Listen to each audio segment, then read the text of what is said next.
Right now, if you told someone you heard a voice that wasn't there, they'd probably tell you to see a doctor. But for most of human history, hearing a voice no one else could hear wasn't a warning sign. It was often treated as one of the most important experiences a person could have. So how did ancient humans really explain the voices in their heads? The answer touches oracles, kings, gods, and a controversial theory about the very structure of the ancient human brain. A common human experience. Let's start with something modern research keeps confirming. Hearing voices is far more common than most people assume. Researchers have found that between 30 and 65% of children report imaginary companions, involving voices they perceive as genuinely real and audible. Even people who have never spoken a word out loud in their lives, such as certain nonverbal patients studied by psychiatrists, have reported regularly hearing guiding voices. Modern medicine tends to treat voice hearing as a rare symptom, tied almost exclusively to serious mental illness. But historically, and even in parts of the world today, hearing voices was treated as something closer to normal human variation, not a malfunction. Voices of the gods. In many ancient cultures, a voice with no visible speaker wasn't seen as a symptom at all. It was seen as a message. Ancient Greek religious sites known as oracles were built entirely around this idea. At one famous oracle, priestesses were believed to hear and channel the voice of the god Apollo, delivering prophecies to kings and citizens who traveled great distances to listen. In another Greek tradition, visitors were said to hear the voice of Zeus himself while standing beneath a sacred grove of oak trees. At a site called the Cave of Trophonius, people reportedly stayed inside a dark underground chamber for extended periods, waiting to hear a spirit's guidance before emerging. The ancient Greeks didn't even have one single word for what we now call a hallucination, instead using several separate words depending on the type of vision or voice being experienced. Because to them, these weren't malfunctions of the mind. They were forms of contact. The bicameral mind theory. This pattern led one 20th century psychologist to propose one of the most debated theories in the history of psychology. The theory suggests that ancient human minds may have functioned differently from modern minds, structured in a way researchers call bicameral or two-chambered. According to this idea, one half of the ancient brain would process a difficult decision unconsciously, then transmit that solution to the other half, which experienced it as an actual, external voice. Under this theory, ancient people weren't imagining advice or working through logic the way we do today. They were, according to the hypothesis, genuinely hearing a commanding voice and interpreting it as a god, a dead ancestor, or a king's spirit. Supporters of this theory point to some of the earliest surviving Greek texts, where characters rarely reflect internally or weigh options.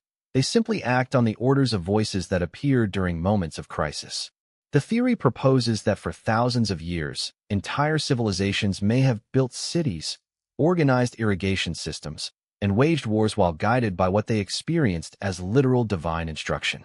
This idea remains highly controversial among researchers today, and many scientists dispute it, but it remains one of the most fascinating attempts to explain why ancient voice hearing was so widespread and so normalized. Cave art and early ritual. Some researchers have even connected this idea to prehistoric cave art, long before written history began. Ancient painted murals of animals and hunters are often found deep inside dark caves, spaces, that appear to have held spiritual significance. One theory suggests these caves may have functioned as psychological sanctuaries, places where early humans entered trance-like states and experienced voices or visions of spirits. Under this view, the act of painting wasn't simply artistic expression. It may have been treated as an obedient response to a voice or vision the artist believed was real. Later hunter-gatherer shamans continued this pattern, entering deliberate trance states and reporting direct communication with spirits, sometimes assisted by ritual objects or natural hallucinogens. When voices became dangerous. So if voices were once treated as sacred, when did that change? For centuries, historical records describe visions and voices as spiritual or mystical experiences, generally treated as real and meaningful. That began shifting significantly by the 19th century, as medicine and psychiatry increasingly reclassified voice hearing as a sign of a disordered mind rather than a spiritual gift. One proposed explanation for the original decline ties directly back to the rise of early formal governments and written law. As societies developed clearer systems of authority, structure, and expectation, the need for a direct divine voice to issue commands may have gradually diminished. In other words, once laws, kings, and institutions could tell people what to do, humanity may have needed the gods to speak quite so literally a little less. The echoes that remain. But the pattern never fully disappeared. Historical accounts describe several major religious and spiritual figures across history reporting vivid, commanding voices during pivotal moments of their lives. Some researchers argue these later experiences represent lingering echoes of that older, once dominant way ancient minds processed guidance and decision-making. And this connects directly back to what modern research is now rediscovering. Recent studies have documented auditory hallucinations across a wide range of psychologically healthy people, individuals with no diagnosed mental illness at all. Researchers studying people who hear spiritually meaningful voices today have found their experiences are often distinct from those linked to clinical psychosis, shaped instead by social and religious context, and by deliberate spiritual practice. So what does this mean? None of this means every ancient voice hearer was living inside some altered brain structure, and modern medicine's understanding of serious mental illness remains critically important. But it does suggest something worth sitting with.